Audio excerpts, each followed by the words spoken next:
Bom dia a todos. Prazer enorme de estar aqui nesse evento. Parabéns ao Canal Rural por esse evento internacional.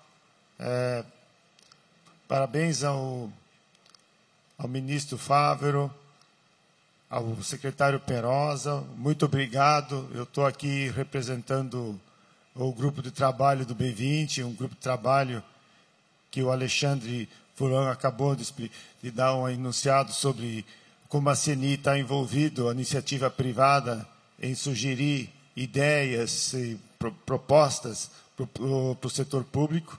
Mas eu quero destacar que o Ministério da Agricultura, a pessoa do Perosa, nos deu uma abertura extraordinária. Nós tivemos oportunidade de apresentar o nosso projeto enquanto ainda o Ministério estava elaborando suas propostas. Quando estava construindo, como o Perosa colocou aqui, conseguimos mostrar que algumas sugestões que nós estávamos trazendo eram de importância fundamental que o Brasil incorporasse a defesa dela. E nós tivemos isso. Então, o que eu vou trazer aqui para vocês é uma conclusão do nosso trabalho, que nós vamos ter oportunidade agora, na quinta-feira, de defender, junto a todos os ministros da Agricultura, de buscar que as nossas sugestões sejam aceitas, incorporadas e que se transformem em planos de ações e em transformações que são tão importantes para o nosso setor. Eu, passando aqui rapidamente, esse grupo, nós tivemos 139 pessoas que participaram do grupo, são mais de 22 países membros da discussão, não foi só o Brasil, 22 países, 14 setores de alimentos e agricultura, em que nós chegamos, mais o terceiro setor especialista de áreas que nós trouxemos para a discussão. Foram 5 meses de muita discussão e de muito trabalho intenso. E nós chegamos num diagnóstico. E eu vou compartilhar aqui rapidamente o diagnóstico do que é os sistemas de alimentos sustentáveis e de agricultura. Então, primeira conclusão é que o mundo, fez um trabalho extraordinário. Nós construímos um sistema de alimentação incrível, que hoje emprega 35% da população, que trabalhadora no setor, representa 10% do PIB, alimenta 8 bilhões de pessoas no mundo, e cresceu, tem 18% do trade que é dado, está no sistema de agricultura, e que teve um crescimento da produtividade extraordinária. Se você pegar menos de 50 anos, cresceu 150% e só usou 12% da área. Então, o sistema de alimentação é extraordinário que nós temos e que nós construímos. Agora, esse sistema acelerado de ganho de produtividade, ele trouxe 3 desafios, que é um desafio de sustentabilidade. O nosso setor, e aí tem cálculos e cálculos, mas vamos pegar o que tem de oficialmente, 26% das emissões dos gases de efeito estufa vem do sistema de alimentação. Por outro lado, 65% das pessoas empregadas que vivem em situação de pobreza, trabalham nos sistemas de alimentação e de agricultura. E nós temos 2,3 bilhões de pessoas que têm média ou severa insegurança alimentar. Então, esses 3 setores, esses 3 desafios, eles interagem entre eles. Por isso, que se nós conseguirmos transformar esse sistema, ele é um grande pilar para que nós geramos muito mais equidade. Primeiro, pessoas passando fome, Nós podemos, com isso, seguramente trabalhar e ter uma questão da produção de alimentos, alimentar a população inteira de alimentos.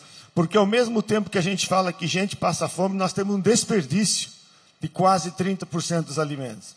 A outra questão é do planeta. A agricultura pode sequestrar, segundo a FAO, de 9% a 23% das emissões globais de carbono. Então, nós temos um sistema que pode ajudar a fazer a transformação. E, por último, economicamente, essa mudança, essa transformação vai gerar muito crescimento econômico. Então, nós podemos atacar os dois desafios, os desafios que nós temos, e com isso, inclusive, gerar o desenvolvimento econômico. Agora, os sistemas de alimentação, eles são bastante diversos, né? A gente classificou aqui em 5 tipos de... Um bem rural, bem iniciante, e um sistema super avançado. Isso nós estamos falando globalmente. Obviamente que dentro do Brasil a gente sabe o nível de disparidade que nós temos entre os setores produtivos que nós temos. Então, compor uma proposta que atende todos esses setores foi um grande desafio no nosso trabalho, porque tem países que estão em momentos muito diferentes de desenvolvimento. Mas a conclusão que nós chegamos é que as propostas, 3 eixos de propostas, é que elas servem para todos os sistemas. Elas podem variar em intensidade de uma ou de outra proposta, mas elas servem para todos e vão depois depender da velocidade que nós vamos executar. E as propostas estão baseadas, principalmente, nós precisamos aumentar a produtividade. Nós não vamos alimentar mais pessoas se não aumentar a produtividade. E o mundo tem que aumentar a produtividade. Eu vou entrar mais numa discussão na frente, como é que a gente pode fazer esse aumento da produtividade. Mas tem que aumentar a produtividade. Segunda questão, tem que ter dinheiro para fazer transformação. Nós vamos precisar que sejam feitos investimentos para fazer essa transformação desses sistemas. E o terceiro é que os sistemas de trade, o comércio, ele é um agente fundamental para ajudar a acabar com a fome, a segurança alimentar. E ele pode ser um agente de incentivo a melhores práticas produtivas. Então, nós trabalhamos nesses 3, essas são os 3 eixos, são as 3 propostas. Cada uma dessas propostas, nós elaboramos duas ações. Porque, se nós vamos com um negócio muito complexo, ou muito grande, nós não vamos conseguir a adoção de nenhuma. Então, a gente tentou buscar aqui, reduzir a nossa proposta, para que ela possa ter ressonância maior, junto aos governantes, junto aos ministros que vão discutir essa questão dos desafios da agricultura. Então, a primeira, eu estou colocando aqui que como é que a gente vai aumentar a produtividade? Vai aumentar a produtividade pela adoção das melhores tecnologias. Então, e quais são as melhores tecnologias? Aqui tenho citando algumas poucas tecnologias, mas a biotecnologia, as tecnologias digitais, o uso da agricultura regenerativa, a questão dos estoques, aí está só colocado a questão redução da fermentação endotérica, mas muito mais do que isso, muito mais importante do que isso, é a questão da nutrição, do adensamento, da redução do tempo, né? Então, assim, temos muitas tecnologias hoje existentes que, se adotadas, podem aumentar tremendamente a produtividade. Obviamente que a ciência tem um papel de estar desenvolvendo cada vez mais tecnologia, mas as tecnologias existentes hoje já têm um papel fundamental nisso. Agora, quando a gente olha, e por que isso aí não vai tão rápido? Por que se essas tecnologias estão aí, as tecnologias são provadas, que aumentam a produtividade, por que elas não vão rápido? Quais são as barreiras que têm dificultado a adoção disso? Uma barreira é a barreira econômica, primeira delas. A outra questão é a barreira técnica, que tem a ver com assistência técnica.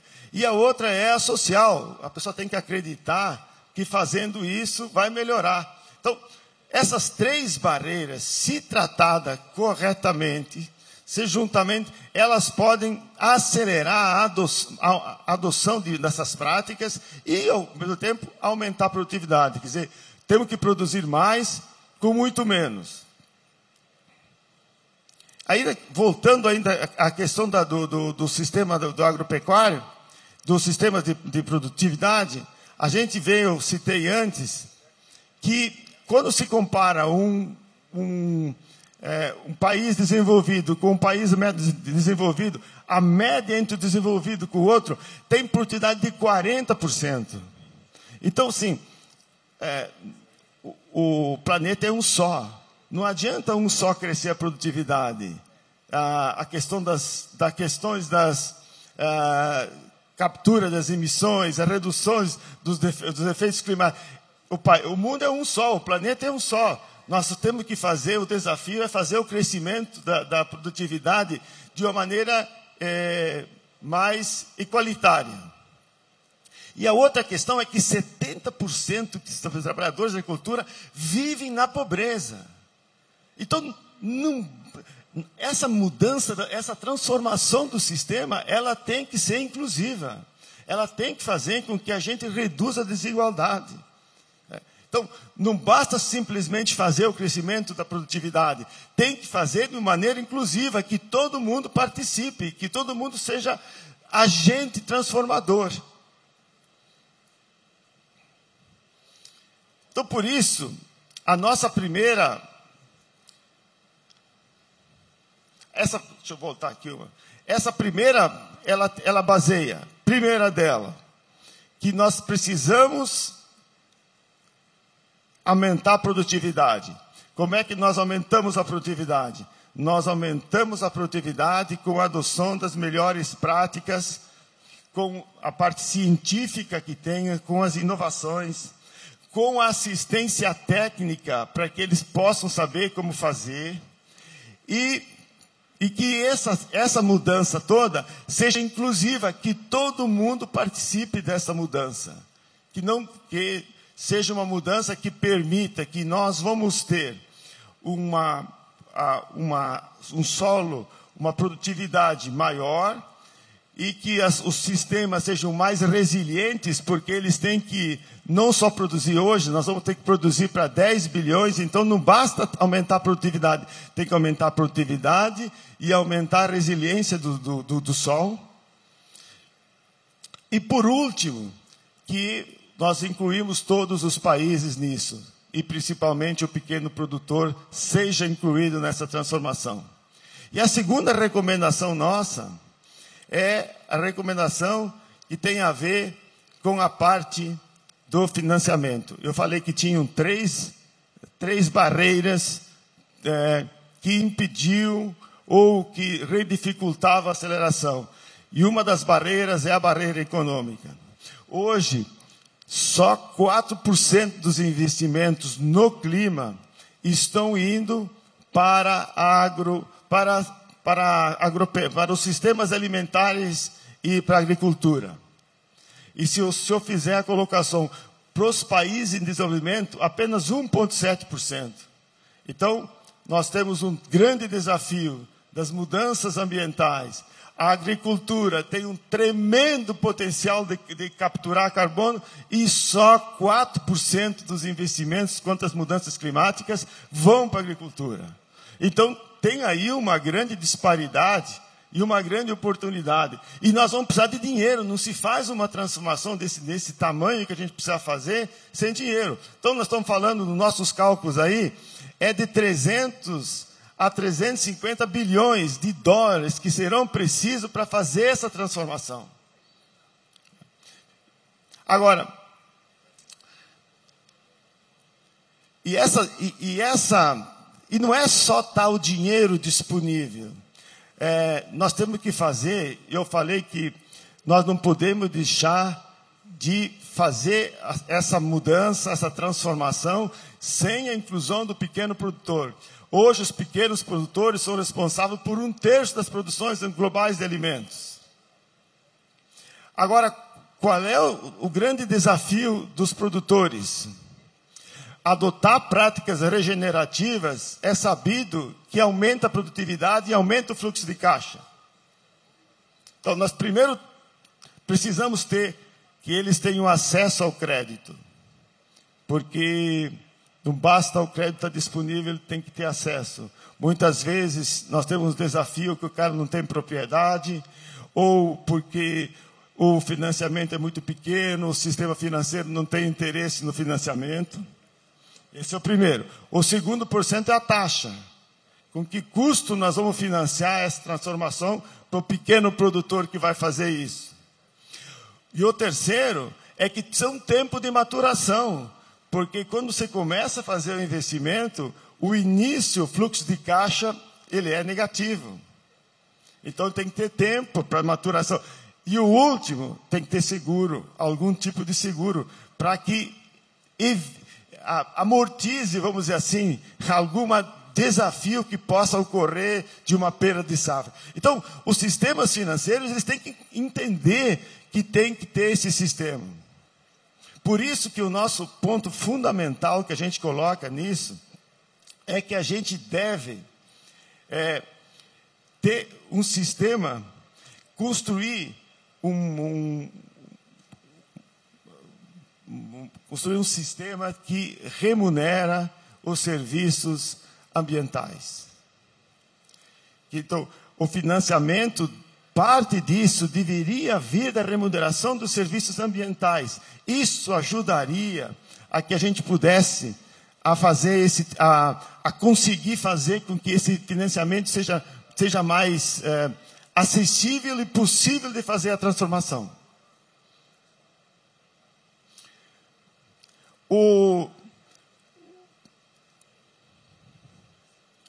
Então, eu estava falando, tem que ter dinheiro e tem que ser... E por último aqui, para encerrar, falando do trade, o trade ele tem crescido, ele tem um papel relevante, ele é um agente super importante para nós, e nós estamos acreditando de que o trade tem que ser visto não simplesmente como uma compra e venda, ele tem que ser visto como um agente com capacidade de fazer as transformações. Então, ele pode acelerar e tem que ser baseado em cima de técnicas da tecnologia, de um sistema científico, para que ele permita que ele seja um acordo multilateral e que ele incorpore indicações da ciência e que ele seja um sistema que tenha compliance, transparência no processo que pode ser adotado. Porque sem a transparência, sem indicadores claros e efetivos, nós não vamos conseguir fazer com que se avança. Agora, nós temos sobrando alimento no lugar e tem gente passando fome em outro lugar. Não é possível que a gente não entenda que o trade tem um grande papel para conseguir fazer e reduzir a insegurança alimentar. E não só isso, o trade tem que ser agente de fazer acelerar essas questões de incorporar práticas regenerativas ou práticas mais saudáveis. Enfim, para concluir aqui, sim, o que a gente trouxe é que a gente vê que o mundo está frente aos maiores desafios mundiais. Desafio climático, insegurança alimentar, mais gente para alimentar, e a agricultura, os sistemas alimentares podem ser os grandes transformadores. Primeiro, por quê? Ele pode capturar carbono, ele pode produzir mais. Tá? Então, nós temos a solução. A gente precisa ser inovativo nos sistemas de como financiar essa transição. Ele não é um trabalho de governo só, ele é um trabalho do governo, ele é um trabalho da iniciativa privada, ele é um trabalho do terceiro setor. Nós temos que fazer todos juntos. E não dá para ficar pensando em fronteiras. O planeta não tem fronteiras. O planeta, as mudanças climáticas, elas não reconhecem fronteiras. E é um negócio urgente e que tem que unir todo mundo. Muito obrigado. FIAP, Fórum Internacional da Agropecuária. Patrocínio, JBS, alimentando o que alimenta o mundo. Apex Brasil, ser Apex Brasil é ser sustentável. John Deere, inspirando por gerações. Senar MT, Sistema Famato Senar, a casa da família rural. Apoio, CNA, Senar. Famato. FAPSEM, somos parte do milagre no Cerrado brasileiro. CropLife Internacional. CropLife Brasil, juntos pelo futuro. Linha Aérea Oficial Azul. Parceira de cobertura CNN Brasil. Realização Canal Rural.